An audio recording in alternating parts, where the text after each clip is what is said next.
Thank you. And I think I'll follow on quite nicely from that speech from the Secretary of State, where he talked about sharing and cooperation. And that's exactly why we are here. Because as many of you will be aware, Scottish cooperation and engagement with the Arctic region goes back many years. However, this is actually the first time that a Scottish Government Minister has attended Arctic Frontiers. So I am absolutely delighted to be here with you all today. Now, so long-standing and multifaceted are our bonds with the Arctic region that the Scottish Government has now committed to developing our own Arctic policy framework. We hope that this will celebrate our existing connections with the Arctic, as well as identifying new possibilities for future collaboration and building on the networks that we've already established through initiatives that have been funded by the Northern Periphery and Arctic Programme, the LEADER Programme and Horizon 2020.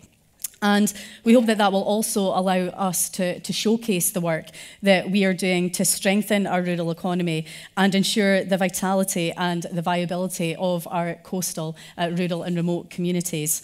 Now, our Arctic policy framework will be cross-cutting and address a number of areas, including our world-leading action on climate change, links between Scotland's rural, remote and island communities and those in the Arctic, the scientific, academic and research collaboration, as well as economic links like sustainable fisheries, which is the theme of today's plenary.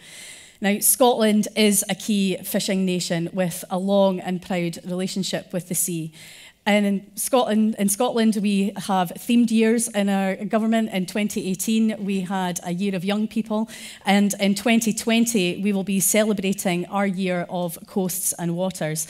And that's really an opportunity for us to reflect on our history while recognising the significant contribution that these assets make to our economy, our culture, and our international profile. Sea fishing is deeply interwoven in the social fabric of our coastal and island communities, providing a cultural grounding as well as economic opportunities and, of course, a source of food. Scotland's seas are the fourth largest in the EU and they represent over 60% of the UK current total.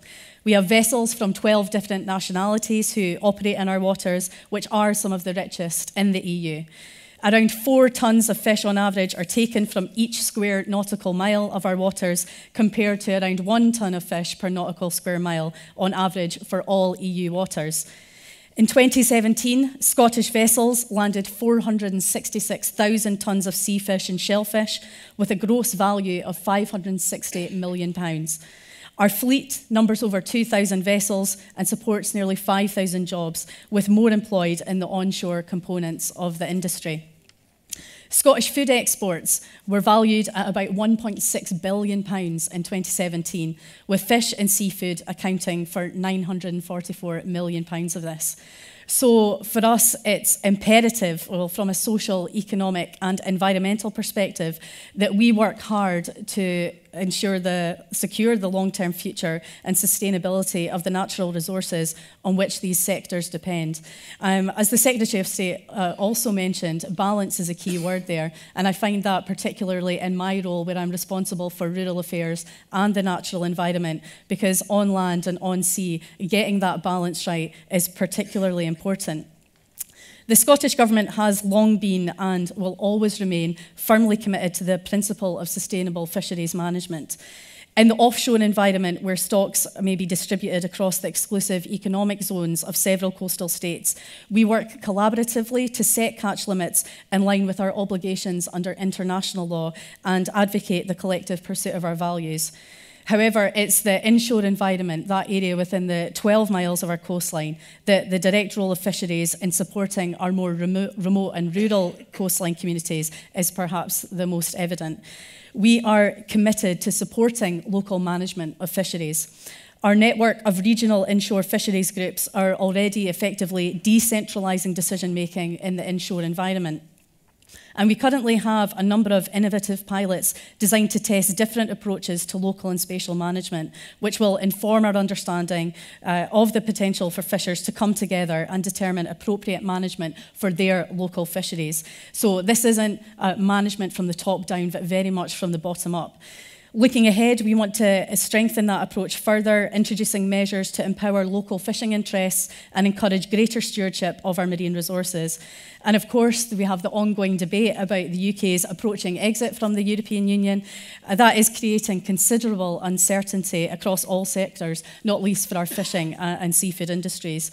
However, regardless of the outcome of the Brexit negotiations, Scotland's commitment to working with our international partners in the sustainable management of fisheries will remain entirely undiminished.